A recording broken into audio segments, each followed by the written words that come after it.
پاکستان کا ایک ایسا صوبہ جو پورے پاکستان کے تقریباً 44% رقبے پر پھیلا ہوا ہے، ایک ایسا صوبہ جو اٹلی سے بھی بڑا ہے، برطانیہ سے بھی بڑا ہے اور دنیا کے تقریباً 150 ممالک سے بھی بڑا ہے۔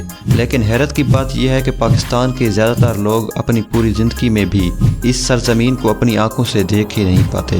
جی ہاں دوستو، آج ہم سیر کریں گے بلوچستان کی۔ کیا بلوچستان واقعی صرف پہاڑ، صحرا اور بد امنی کی کہانی ہے، یا پھر اس مٹی میں ایسے راز دفن ہیں جن کے بارے میں ہم میں سے زیادہ تر لوگ کچھ بھی نہیں جانتے؟ ایک ایسی سرزمین جہاں ہزاروں سال پرانی تہذیبوں نے جنم لیا، جہاں 770 کلومیٹر لمبا ساحل بحر عرب سے ملتا ہے، اور جہاں قدرت نے ایک ہی سرزمین پر برف پوش پہاڑ، وسیع صحرا اور حیران کر دینے والی پہاڑیوں کو اکٹھے کر دیا ہے۔ دوستو، اگر آپ پاکستان کا نقشہ غور سے دیکھیں تو سب سے نمایاں حصہ بلوچستان کا ہی نظر آتا ہے۔ تقریباً 3,37,000 مربع کلومیٹر پر پھیلا ہوا یہ صوبہ ملک کے تقریباً کل رقبے کا 44% بنتا ہے، یعنی پاکستان کی تقریباً آدھی زمین۔ لیکن یہاں رہنے والی آبادی ملک کی کل آبادی کا صرف ایک چھوٹا سا حصہ ہے۔ یہی وجہ ہے کہ آج بھی بلوچستان کے بے شمار علاقے اپنی قدرتی خوبصورتی کے ساتھ محفوظ ہیں۔ ایک ایسا صوبہ جہاں شمال میں زراعت کی برفانی وادیاں ہیں تو جنوب میں بحر عرب کا دلکش ساحل، مشرق میں بلند پہاڑی سلسلے ہیں تو مغرب میں وسیع و عریض میدان۔ یہاں مٹی کی آتش فشاں بھی ہیں اور دنیا کی قدیم ترین جنگلات بھی۔ اگر اس کے سرحدوں کی بات کریں تو یہ صوبہ پاکستان کو ایران سے جوڑتا ہے اور بحر عرب تک رسائی دیتا ہے۔ صدیوں پہلے تجارتی قافلے بھی یہی راستہ استعمال کرتے تھے اور آج بھی دنیا کے بڑے معاشی منصوبے بھی اسی سرزمین سے گزر رہے ہیں۔ اگر بلوچستان کو ایک جسم مانا جائے تو کوئٹہ اس کا دھڑکتا ہوا دل ہے۔ یہ صرف صوبے کا دارالحکومت نہیں بلکہ تجارتی، تعلیمی اور روزمرہ زندگی کا سب سے بڑا مرکز بھی ہے۔ سمندر کی سطح سے تقریباً 1680 کلومیٹر کی بلندی پر واقع یہ شہر پاکستان کے بلند ترین بڑے شہروں میں شمار ہوتا ہے۔ شاید یہی وجہ ہے کہ گرمیوں میں یہاں کا موسم ملک کے کئی دوسرے شہروں کے مقابلے میں کہیں زیادہ خوشگوار ہوتا ہے۔ کوئٹہ چاروں طرف سے پہاڑوں میں گھرا ہوا ہے۔ زرغان اور تنخوں کے پہاڑ آج بھی اس شان سے کھڑے ہیں جیسے صدیوں سے اس شہر کی حفاظت کر رہے ہوں۔ اسی لیے بہت سے لوگ کوٹیا کو قدرتی قلعہ کہتے ہیں۔ یہاں مختلف قومیں، مختلف زبانیں اور مختلف ثقافتوں کا سنگم بھی ہے۔ یہاں بلوچ بھی رہتے ہیں، پشتون بھی رہتے ہیں اور ہزارہ بیادری بھی۔ شاید یہی وجہ ہے کہ کوٹیا کی گلیوں میں چلتے ہوئے ہر چند قدم پر ایک نئی زبان، ایک نیا لہجہ۔ کوٹیا کا پرانا نام شارپور تھا۔ صدیوں پہلے یہ شہر قافلوں کے لیے ایک اہم پڑاؤ سمجھا جاتا تھا۔ ایران، افغانستان اور برصغیر کے درمیان سفر کرنے والے تاجر اکثر اسی راستے سے گزرتے تھے۔ وقت بدلا، حکمران بدلے، لیکن کوٹیا کی اہمیت کبھی نہ ختم ہوئی۔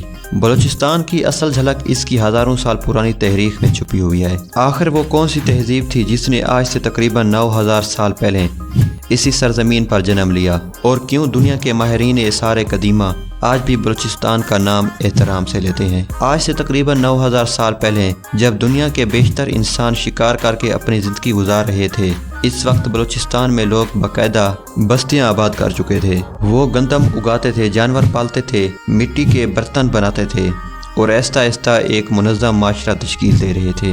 لیکن حیرت صرف یہیں ختم نہیں ہوتی۔ مہر گڑھ سے ملنے والی دریافت نے پوری دنیا کو حیران کر دیا۔ یہاں ایسے انسانی دانت ملے جن پر علاج کے وسیع نشانات موجود تھے، یعنی ہزاروں سال پہلے جب جدید ہسپتالوں کا تصور بھی موجود نہیں تھا، تب بھی یہاں کے لوگ دانتوں کا علاج کرنا جانتے تھے۔ یہ دریافت آج بھی انسانی تاریخ کی اہم سیاسی کامیابی میں شمار کی جاتی ہے۔ یہ سرزمین صدیوں سے مختلف قوموں، تاجروں اور تہذیبوں کا سنگم بھی رہی ہے۔ قدیم زمانے میں ایران، وسطی ایشیا اور برصغیر کے درمیان سفر کرنے والے قافلے اکثر اسی خطے سے گزرتے تھے۔ اسی لیے بلوچستان نے مختلف تہذیبوں کو قریب سے دیکھا ہے اور ہر دور نے یہاں اپنی ایک چھوٹی سی نشانی چھوڑی۔ سن 325 قبل مسیح میں جب سکندر اعظم ہندوستان سے واپس لوٹ رہا تھا تو اس نے مکران کا دشوار گزار راستہ اختیار کیا۔ شدید گرمی، پانی کی کمی اور طویل صحرائی اس کی فوج کے لیے ایک بڑا امتحان بن گیا۔ تاریخ دانوں کے مطابق اس سفر میں اس کے ہزاروں سپاہی ہلاک ہوئے۔ یہ واقعہ آج بھی ثابت کرتا ہے کہ بلوچستان کی سرزمین جتنی خوبصورت ہے اتنی طاقتور اور سخت بھی ہے۔ یہاں مختلف قوموں اور ثقافتوں کا اثر واضح نظر آتا ہے۔ یہاں بلوچ، پشتون، ہزارہ بیادری صدیوں سے اسی دھرتی پر ساتھ ساتھ رہتی آئی ہے۔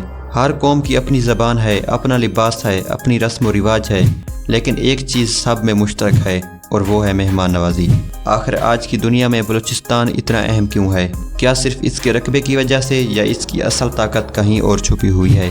اگر آپ پاکستان کا نقشہ دیکھیں تو بحر عرب کے کنارے ایک چھوٹا سا شہر نظر آئے گا جس کا نام ہے گوادر۔ چند سال پہلے تک یہ صرف ایک پرسکون شہر تھا، لیکن آج اس شہر کا نام دنیا کی بڑی معاشی رپورٹوں میں لیا جاتا ہے، کیونکہ گوادر صرف ایک بندرگاہ کا نہیں بلکہ ایشیا، مشرق وسطی اور افریقہ کو ملانے والا اہم بحری راستے کے قریب واقع ہے۔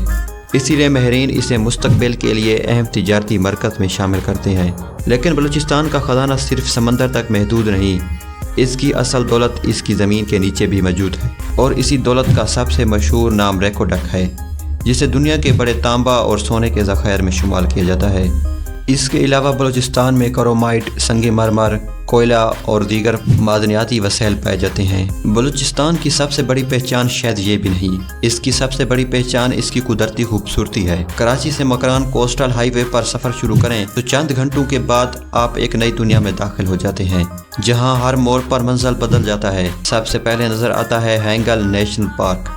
یہ پاکستان کا سب سے بڑا نیشنل پارک ہے، جہاں بلند قدرتی وادیاں، جنگلات اور حیران کر دینے والی ساختیں ایک ساتھ نظر آتی ہیں۔ یہاں موجود ہے پیرس آف ہوپ۔ ہزاروں سال تک چلنے والی ہواؤں نے ایک چٹان کو ایسا تراشا کہ وہ دور سے ایک کھڑی ہوئی عورت جیسی دکھائی دیتی ہے۔